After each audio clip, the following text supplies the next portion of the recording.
자, 지금부터는 특별 대담 시간으로 이어가도록 하겠습니다. 오늘 나오고 있는 빨간불의 의미는 뭘까요? 앞으로 남은 시간 동안 어떤 투자 전략이 필요할지 이분의 조언 들어보도록 하겠습니다. 이경민 대신증권 투자전략팀장 인사 먼저 드릴게요. 어서 오십시오. 네, 안녕하십니까. 안녕하십니까. 네. 시장에 오랜만에 그래도 빨간불이 나오는 네. 날 나와주셨습니다. 자, 여기에 대해서 고민들 정말 많으실 것 같아서 네. 하나하나씩 꿀같은 조언을 듣고자 합니다. 일단 오늘 좀 막판에 상승폭이 좀 많이 반납되고는 있는데 네. 어떻게 봐야 될지 모르겠어요. 외국인의 수급도 아직 엇갈리고 네. 환율도 그렇고 시장 어떻게 보고 계신지 이전과 변화한 쪽 있는지 궁금합니다. 일단은 지난주 굉장히 과격했던 하락세는 좀 진정되고 있다라고 평가를 할 수 있겠고요. 하지만 아직까지 악재로서의 영향력을 발휘하고 있는 중국 경기 불안, 그리고 채권금리 상승, 미국 채권금리 상승세, 이런 부분들이 아직 잡히지 않다 보니까 좀 불안 심리가 남아있다 정도로 평가를 할 수 있겠죠. 지금 오늘 장 초반만 하더라도 굉장히 분위기가 좋았는데 장 중반 이후 계속적으로 상승폭을 줄어드는 이유는 오늘 중국이 금리 인하를 단행하긴 했지만 5년 금리를 동결해 버렸거든요. 네. 이게 주택시장과 좀 더 연관이 높다 보니까 지금 부동산 리스크인데 주택을 안 건드렸다. 네. 그런 부분들이 조금은 시장에서 실망감으로 표현되고 있다라고 생각하고 있고요. 다만 최근 불거졌던 중국 부동산에 대한 불안감들은 어떻게 본다면은 좀 정리돼가는, 그러니까 가장 불안한 게 어떻게 전개될지 모르겠다라는 부분인데 지금 현재 시점에서는 더 악화되는 그림까지는 아니겠다, 또는 이게 금융위기나 중국 경기 불안으로, 경기 충격으로 가지는 않을 거다라는 심리가 조금씩 들어오면서 좀 안정을 찾아가고 있는 것이 아닌가라는 생각을 하고 있습니다. 미국, 중국 두 나라의 불안감에 시장은 흔들렸는데 지난 한 주 동안은 코스피는 더 많이 빠졌거든요. 그 이유는 아까 말씀해 주셨던 외국인 수급에 있다라고 생각합니다. 다만 많은 분들이 걱정하신 것처럼 현물을 파는 건 아니었거든요. 선물만 팔았어요. 8월 달 한 달 동안 지난 주말까지 현물 시장에서는 4,100억을 매도했는데 선물 시장에서 3조 3천억을 팔았거든요. 와. 그래서 선물 매도가 워낙 강했기 때문에 시장이 불안정했다라는 점들이 좀 눈에 띄는 부분인데, 자, 그러면은 이제 외국인 떠날까? 그건 아니라고 보는 거죠.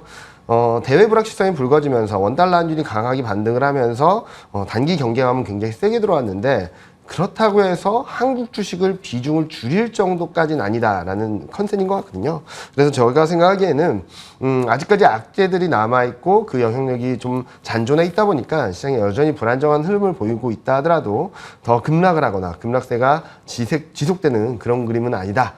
좀 바닥을 잡아가는, 바닥을 확인해 나가는 좀 국면에 위치해 있다라고 생각하고 있습니다. 일단은 그래도 긍정적인 관점으로 시장은 다지기를 하고 있다. 네. 단단한 땅을 만드는 과정이라고 이야기를 해주셨습니다. 그럼 무엇보다도 이 단단한 땅 위에 발을 잘 딛고 가기 위해서는 투자 심리가 안정이 되어야 될 텐데 특히 이번 주 같은 경우는 어떻습니까? 불안정한 투심을 좀 잡아줄 만한 이벤트가 있나요? 네, 일단은 24일 날 있을 엔비디아 실적 발표가 중요하다라고 네. 생각하고 있는데요. 엔비디아, 그러니까 반도체 업황이 저점을 통과한 것 같긴 한데 올라올 건가? 라는 퀘스천 마크를 계속적으로 던지고 있습니다. 그래서 2분기 실적이 예상보다 괜찮았음에도 불구하고 주가는 못 올라갔죠. 왜냐면은 그만큼 좋아질까? 앞으로 더 좋아질까? 라는 의구심이 남아있기 때문입니다. 그런 불안감들을 해소시켜줄지 아니면은 계속되게 만들어줄지 아마 24일 날, 그러니까 한국 시간으로 24일 날 새벽이고요. 네. 미국 시각으로는 23일 날 장 마감 이후인데, 이번 분기 컨센서스가 주당 순이익이 2.07달러 정도 되니까 이걸 넘어서는지가 첫 번째 관건이다라고 생각하고 있고, 두 번째로는 향후 실적 가이던스를 얼만큼 내놓을지, 예상보다 좋은 그림을 보여줄지, 세 번째로는 그동안 말해왔던 반도체 수요에 대해서 어떤 코멘트를 할지, 요 세 가지 포인트라고 생각을 하는데 나쁘진 않을 것 같습니다. 특히 반도체 업종의 주가들이 많이 내려온 상이라고 본다면 작은 호재에도 반응할 수 있는 구간이다라고 생각하거든요. 그래서 24일 한국 시간으로 24일 아침 엔비디아 실적 발표가 중요하고, 두 번째로는 24일부터 26일 날 예정된 잭슨홀 미팅에서 파월 연준 의장이 어떤 발언을 하는지가 중요하다라고 생각하고 있습니다. 이번에는 뭐 글로벌 경제 구조적인 변화에 대해서 주제를 갖고 얘기를 할 텐데, 코로나19 이후에 왜 물가가 떨어지지 않고 경기가 그래도 잘 버티는가? 이런 금리가 왜 안 떨어질까? 이런 구조적인 변화에 대해서 얘기를 하면서 아마 좀 예상되는 바로는 중립금리라 그러죠. 연준이나 다른 중앙은행들이 생각하는 합리적인 금리 수준을 높아질 수 있다라는 얘기를 할 수 있거든요. 그러면은 시장의 해석이 중요하다고 생각합니다. 이 중립금리가 높아짐으로 인해서 당분간 고금리를 유지할 것으로 해석할지, 아니면은 중립금리가 높아지면 물가 목표치도 좀 높아지면서 금리 인하가 좀 빨라질 수 있는 거 아닌가라는 생각을 할지 두 가지 갈림길에 있다라고 생각하는데요. 저희가 판단하기로는 작년 2022년 잭슨 미팅에서는 네. 너무나 큰 충격을 줬거든요. 완전히 매파적인 발언을 하면 쏟아냈고 그냥 들어감으로써 굉장히 충격을 줬는데, 이번에는 시장에 더 악재라기보다는 조금 통화정책, 그러니까 긴축 사이클이 종료되는 시점에서 어느 정도 방점을 찍어줄 듯한 그림을 뉘앙스를 내비치지 않을까라는 생각을 하고 있어서 엔비디아 실적과 잭슨 미팅에서의 발언 두 가지가 포인트다라고 생각을 하고 있습니다. 결국은 이 이벤트 이후에 투자자분들께서 체크하셔야 되는 것은 외국인이 돌아오는가, 네. 여기에 있을까요? 일단은 대외 변수로는 채권금리, 미국 채권금리가 10년물이 지금 4.3을 넘나들고 있거든요. 이게 꺾여서 내려올 것인가. 두 번째로는 달러 인덱스가 안정을 찾을 것인가. 이로 인해서 원달러율이 1330원대 그 밑으로 내려갈 수 있는가. 이 두 가지 조건이 좀 맞물리게 된다면 외국인 수금 좀 돌아올 수 있다고 생각하거든요. 상대적으로 지금 보면은 달러보다 원화가 너무나 약해서 굉장히 불안정한 모습들을 보여주고 있는데, 지금 현재 시점에서는 달러 대비 원화 약세 강도가 2020년 이후 최고치까지 올라왔다는 점에 있어서 이런 대외 변수만 좀 잡히면 시장은 좀 안정을 찾아가고 외국인 수급도 조금씩 개선되지 않을까라는 생각을 하고 있습니다. 알겠습니다. 이벤트 이후에 어디를 봐야 되는지에 대한 팁까지 받아봤습니다. 그러면 우리 주식시장의 수급적인 이야기를 조금 더 해보도록 할게요. 팀장님께서 여러 번 트레이딩의 구간이라고 이야기를 해주시긴 했는데, 정말 트레이딩의 정말 탑 오브 탑의 구간이 요즘이 네, 아닐까 맞습니다. 싶어요. 그래서 너무 헷갈리거든요. 오늘도 저희도 방송에서 테마주를 많이 네. 하기도 했고요. 이차전지 쏠린 게 해소된 듯 하지만 또 안 된 듯도 합니다. 네. 수급의 이동 동선 어떻게 보시고 이걸 어떻게 활용하는 게 팁이라고 보실까요? 수급적으로 순환매가 계속적으로 전개되고 있는데, 저희가 생각하는 것은 외국인 수급 주도권이 조금씩 살아나고 있거든요. 그러면 외국인이 어떤 걸 사느냐 좀 봐야 될 것 같습니다. 8월달 시장이 불안정했음에도 불구하고 외국인이 산 업종은 반도체, 자동차, 기계, IT, 하드웨어, 이런 업종들이거든요. 2차 전지는 계속적으로 매도를 하고 있고요. 그런 상황에서 순환매는, 그리고 좀 테마성 주식들은 개인 투자자들의 자금들이 좀 이동을 하고 있는 것이 아닌가라는 생각을 하고 있습니다. 따라서 만약에 외국인 수급이 되돌아오게 된다면 그동안 많이 샀고 꾸준히 샀던 업종들이 더 올라가는 경향이 있었거든요. 단적인 예로 2차 전지 쏠림 현상이 4월 달에도 한번 있었습니다. 4월 달에 2차 전지 쏠림 현상이 정점을 찍고 꺾이는 상황에서 외국인이 3월, 4월 달에 쏠림 현상이 심해질수록 샀던 업종들이 5월, 6월 달에 시장의 흐름들을 만들어 갔었는데, 이번에도 쏠림 현상이 심했던 7월 그리고 8월에 이어지는 데까지 반도체를 계속적으로 사고 있고, 반도체, 기계, IT 하드웨어도 최근 매수 전환하는 모습들을 보여주고 있어서 아까 말씀드렸던 듯이 지금 테마성 그리고 순환매가 굉장히 빠르게 전개되고 있는데, 가장 소외되었던 중국 소비주까지 순환매가 전개되었다면 그 다음은 다시 원점으로 돌아가서 아직까지 눌려있는 주도주들이 한번 반등을 하지 않을까라는 예상을 하고 있습니다. 알겠습니다. 그러면은 이것도 궁금한 게, 반도체랑 자동차를 같이 말씀을 해주셨는데, 주도주 역할을 하는 거는 모든 분들이 동의를 하시겠지만, 최근에 시장 분위기를 보면 반도체는 뭐 안 좋을 때도 있었지만은 뭐 시장 수익률 대비 괜찮은 시기가 꽤 있고, 하지만 이게 또 자동차랑은 괴가 다르지 않나라는 생각도 하실 것 같아요, 굉장히. 일단은 자동차가 그렇게 실적이 좋다는데 왜 주가는 이러니?라고 말씀 많이 하시는데, 실적 피크아웃에 대한 걱정들이 좀 남아있다라고 생각하고 있고요. 그리고 하반기 실적에 대한 불안감들이 남아있다 보니까 지금 뭐 주가가 좀처럼 움직이질 않고 있죠. 제가 생각하기에는 실적이 그 정도로 나쁠까라는 것들에 대한 검증 과정이 거치게 된다면 자동차주도 지금 실적 대비 주가가 워낙 싸거든요. PER 기준으로 3배, 4배밖에 안 됩니다. 그래서 실적에 대한 불안감들이 좀 진정됐을 때 반등 시도가 있겠다라는 말씀을 드리고 있고요. 그런 시점이 언제일까를 고민해서 본다면 7월, 8월 어느 정도 자동차 판매라든지 그런 실적이 나온 다음에 주가 흐름들은 좀 안정을 찾아 찾아가지 않을까라는 생각을 하고 있고, 반대로 원달러 환율도 1340원대를 다시 넘나들고 있어서 환율 효과도 좀 들어올 수도 있고요. 그리고 채권 금리가 떨어지게 된다면 좀 밸류 여전히 싼 종목들이 조금 주목받지 않을까라는 생각을 하고 있어서 자동차 업종도, 그리고 최근 외국인이 계속 사고 있거든요. 이런 것들을 한번 눈여겨보신다면, 지금 보면은 전반적으로 순환매가 빠르게 전개되고 있지만 굉장히 눌려있던 애들이 튀는 그림들을 보여주고 있거든요. 뭐 지지난주 같은 경우는 뭐 중국 소비 관련주들이 예상외의 급반등을 했었고, 지난주 같은 경우는 전반적으로 시장이 눌려 있었지만 좀 단기적으로 낙폭이 컸던 뭐 2차전지가 반등 시도를 하기도 했었고, 그리고 오늘 같은 경우를 본다 하더라도 뭐 반도체, 뭐 인터넷 이런 업종들이 반등을 하는 것들을 본다면, 지금 시점에서 반등하는 종목들을 따라가는 것보다는 좀 눌려 있는 그런 업종들, 종목들을 좀 관심 있게 바라보시면 좋지 않을까라는 생각을 하고 있습니다. 그런 의미에서도 저희가 자동차에 대한 매력을 볼 수 네. 있는 걸지, 마침 오늘 장 마감이 되면서 환율이 나와서 짚어드리면서 환율 묶어 좀 네. 보려고 합니다. 오늘 1342원 60전에 마무리가 됐고요. 전거래를 대비로 했을 때 4원 30전 올랐습니다. 금요일장에서는 8거래일 만에 하락이라고 이야기를 해드렸는데 다시 오름세입니다. 1340, 그리고 잭슨홀, 금통위 여러 가지 이슈 속에 위쪽으로 더 봐야 된다는 이야기도 함께 나옵니다. 자, 환율에 대해서도 여러 질문을 받으셨을 텐데, 오히려 여러 가지 이슈와 더불어 환율에 대해서 이야기가 이렇게 있기 때문에 이쪽에 메리트가 있는 건지, 아니면 뭐 다른 여건을 보면서 경기 방어주까지 시선을 확장시켜야 되는지 궁금해요. 저는 경기 방어주로까지 시선을 확장할 필요는 없겠다라는 말씀을 드리고 있거든요. 만약에 지금 중국 경기가 좀 불안정한 모습들을 보여주고는 있지만, 경기 부양 정책에 대한 기대감은 아직까지 살아있고, 중국 부동산 위기에 대한 논란들은 크지만 헝다 디폴트 사태 때를 돌아서 본다면 이 방향성이 어느 정도 가닥만 잡혀도 시장은 안정을 찾아갔거든요.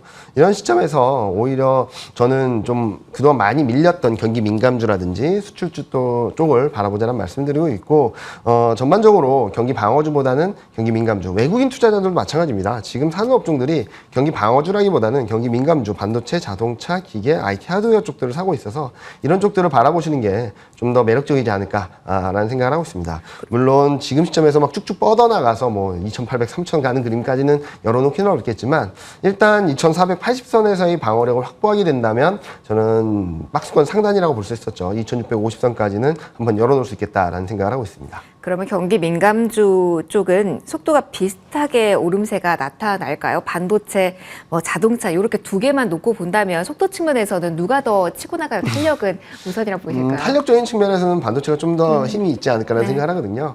앞서 말씀드렸던 엔비디아 실적을 발표하게 된다면은 거기서 조금 반전의 포인트가 만들어지게 된다면 그동안 우려했던 수요에 대한 걱정들을 조금 내려놓을 수 있겠고, 3분기, 4분기 실적에 대한 퀘스천 마크도 좀 풀어놓을 수 있기 때문에 저는 반도체가 조금은 더 끌어가는 힘이 있지 않을까. 특히 외국인 같은 경우는 7월 달, 그리고 6월, 7월 반도체 2차 전지로 쏠림 현상이 심해졌을 때 진짜로 반도체를 엄청나게 집중 매수했거든요. 네네. 그런 상황에서 8월에 약간의 차익 실현 매물이 있긴 했지만 여전히 매수 위이고요. 이런 것들을 봤을 때 외국인 입장에서도 지금 반도체를 놓을 수 없는, 반도체를 버리고 할 수 없는 상황이라서 조금만 긍정의 소식이 들려진다면 시장의 반등을, 그리고 시장의 방향성을 이끌어가는 업종은 1순위가 반도체가 되지 않을까라는 생각을 하고 있습니다. 그러면은 눌렸던 쪽에 대해서는 어떤 이야기를 할 수 있을지 중국 소비 관련주 네. 중심으로 해볼게요. 이게 펀더멘털 동반해서 움직이는 게 아니라서 그런 걸지 궁금하실 것 같아요. 이제 중국 소비의 차례일 텐데라는 생각 많이 하셨을 텐데, 어떻게 지금은 생각을 저희 정리해야 될까요? 일단은 중국 소비, 그러니까 중국 관광객이, 단체 관광객이 들어왔을 때 어떤 수혜가 있을까를 고민해야 되겠죠. 첫 번째로 가장 수혜를 볼 수 있는 쪽은 면세점입니다. 면세점에서 대규모 수익이 날 수 있겠고요. 두 번째로 기대할 수 있는 것은 호텔 레저 쪽, 뭐 호텔이나 숙박이나 카지노 쪽이 좀 수혜를 받을 수 있겠죠. 근데 솔직히 말씀드리면 화장품이나 의류 쪽들은 큰 수혜가 있을까라는 고민이 필요한 거죠. 그래서 지금 현재 시점에서는 굉장히 긍정적인 그림들을 그려놓고는 있지만 좀 옥석가리가 필요하다라는 말씀을 드리고 있고요.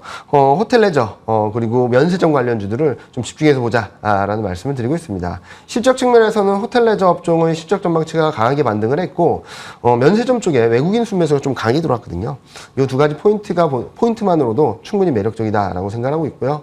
반면에 화장품 의류는 지난번 반등이 세게 나왔을 때 외국인은 더 많이 매도를 했습니다. 그러니까 반등이 나왔을 때 오히려 비중을 줄이는 모습들을 보여줬다는 측면에서 화장품 의류보다는 면세점, 호텔 레저 이쪽들을 조금 더 관심 있게 바라보시면 좋지 않을까라는 생각을 하고 있습니다. 중국 소비라고 해서 다 가는 게 아니라 네. 옥석거리기가 필요하다라는 조언이었습니다. 마지막 질문으로 좀 가보도록 할게요. 2분기 실적이 마무리가 됐는데 표현에 따라 느낌이 되게 다를 것 네, 같아요. 맞습니다. 밋밋했다라고 볼 수도 있겠고 딱 기대 수준이었다. 네. 아니면 기대엔 부합했다. 네. 괜찮았다. 어떻게 봐야 될지 그리고 하우스에서 어떤 쪽 보시고 계신지도 이야기 좀 들려주세요. 네, 일단은 기대에 부합했었는데 실적 시즌 후반부로 가면 갈수록 굉장히 부진한 실적들이 많이 나오면서 실적 시즌을 끌어내렸거든요.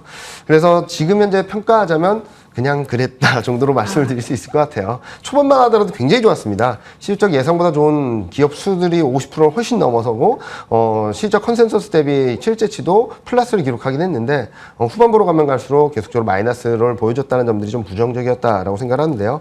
자, 그러면 어떤 업종이 좋았고 어떤 업종이 나빴을까? 일단은 반도체라든지 자동차라든지 이런 업종들 굉장히 괜찮았고 반면에 기대했던 2차 전지 그리고 조선, 에너지 이런 쪽들이 좀 부진했다라고 보시면 될 것 같아요.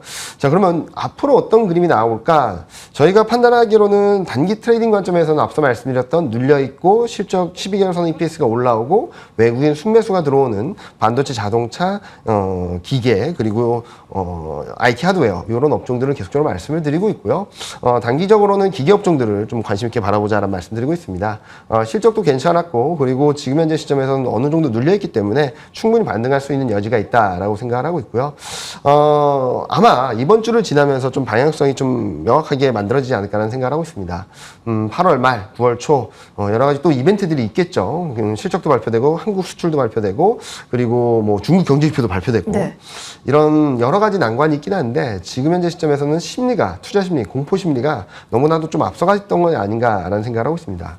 심리 그리고 수급 변수라는 점에 있어서 언제 몇 월 며칠 날 어떻게 될 겁니다라고 말씀드리기는 어렵지만 최악의 상황에서 조금만 좋은 변화가 있다 하더라도 시장은 좀 움직일 수 있는 위쪽으로 움직일 수 있는 여지를 만들어 나가고 있다는 측면에서 더 나쁘게 보기보다는 조금은 긍정적인 마인드로 2,500선 밑으로 내려가게 된다면 좀 모아간다라는 컨셉으로 접근을 하시면 크게 무리가 없다라고 생각하고 있습니다. 그러면 팀장님 상단에 대해서는 어디까지 생각을 좀 하는 게 좋을지 좀 제시를 해주신다면요? 네, 일단은 저희가 당초 예상했던 거는 2,780, 2,800선까지도 열렸다라고 생각을 했었는데 저희가 그러기 위해서 지켜야 됐었던 선은 2,540, 2,550선이었거든요. 거기 전저점을 지키게 된다면 한 번 더 레벨업 될 수 있다고 봤었는데 여지없이 깨졌죠. 그리고 예상하지 못했던 중국 부동산 위기, 환율 레벨업, 채권금리 레벨업 이런 변수들이 들어옴에 따라서 지수 레벨이 낮아진 것도 있겠지만 지금 현재 시점에서는 여기서 반등을 한다고 봤을 때 직전 박스권 상단이라고 할 수 있는 2,650선을 1차 타겟으로 놓고 대응을 하시면 좋지 않을까라는 생각을 하고 있습니다. 그러면은 코스피와 코스닥의 괴리율이 좀 있을까? 아니면 네. 같은 방향으로 투자자분들을 생각을 하시면서 밑으로 내려왔을 때는 저점 매수의 기회 이렇게 생각을 하셔도 되죠. 코스피, 코스닥 같은 경우는 방향성은 좀 비슷하다 하더라도 코스피가 조금 더 우위를 보일 수 있다고 생각하고 있습니다. 코스피하고 코스닥 괴리율이 굉장히 심한 상황이죠. 그런데 이익 전망을 보고 밸류에이션 레벨을 보게 된다면 코스피 같은 경우는 이익 전망이 분기별로 우상향하는 데 반해서 코스닥 같은 경우는 여전히 이익에 대한 확신이 없는 상황입니다. 이런 상황에서 밸류에이션 갭을 더 확대시켜서 움직인다? 그런 게 쉽지 않다라고 보고 있고요. 코스닥은 과거 계절적으로 상반기에 좋았으면 하반기에 좀 부진한 모습들을 계속적으로 보여줘 왔으니까요. 실적, 밸류에이션 전반적으로 봤을 때 코스피가 낫다라고 생각합니다. 깔끔하게 정리까지 해주셨습니다. 오늘 특별 대답 여기서 마무리하도록 할게요. 지금까지 이경민 대신증권 투자전략팀장과 함께했고요. 오늘 환율의 상승세 그리고 오랜만에 그래도 코스피 지수가 7거래일 만에 빨간불로 마무리했다라는 소식까지 한 번 더 언급을 해드리도록 하겠습니다. 외국인 수급 많이 매도세 줄인 채 마무리됐네요. 오늘도 함께해 주셔서 고맙습니다. 인사드리겠습니다.